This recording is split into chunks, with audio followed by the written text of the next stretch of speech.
ஊழல் பண்ணுறாங்கன்னா டூப்ளிகேட் சரக்குகிட்ட எல்லாருக்கும் தான் ஊழல் பண்ண சொல்லுவாங்க. அது இல்லாமல் பண்ணுங்களேன். டாஸ்மார்க்கே வேண்டாமே, ஏன் டாஸ்மார்க் வச்சு அது ஊழல் பண்ணி அது வேறு எடுக்கணும்.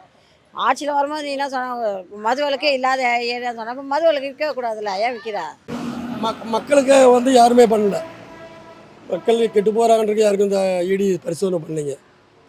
அரசியல் நோக்கத்தாக இவங்கள யார் பிறகு இவங்க காமிக்கிறதுக்காக தான் செய்கிறாங்களே ஒழிய மக்களுக்காக இது வந்து ரைடோ இது எதுவும் செய்யலைங்க. பாஜக ஆளாத மாநிலங்கள்லாம் இருக்குல்ல, இப்போ தமிழ்நாடு ஆகட்டும், அந்த அந்த மாநிலங்களுக்குலாம் வந்து குடைச்சல் கொடுக்கறதுக்காக இந்த மாதிரி இடி டிபார்ட்மெண்ட் வந்து ரைடு கொடுக்குறாங்க. அது கண்கூட தெரிஞ்ச விஷயம் தானே. தென் மாநிலங்களை பொறுத்த வரைக்கும் நாங்கள் அப்படி தான் பார்க்குறோம்.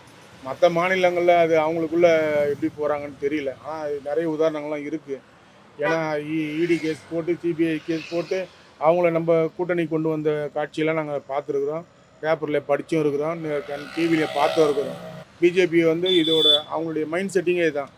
அவங்களுக்கு வழிக்கு வராதவங்கள வழிக்கு வர வைக்கிறதுக்கு இது ஒரு ஆயுதமாக பயன்படுத்துகிறாங்க. அதனால் கோர்ட்டு வந்து எல்லாத்தையும் நான் அவங்களுக்கு சாதகமாக ஜட்ஜ்மெண்ட் சொல்ல முடியாது. ஆதாரம் இருந்தால் ஜட்ஜ்மெண்ட் கொடுத்துட்டு போயினே இருக்கும். கோர்ட்டோட வேலை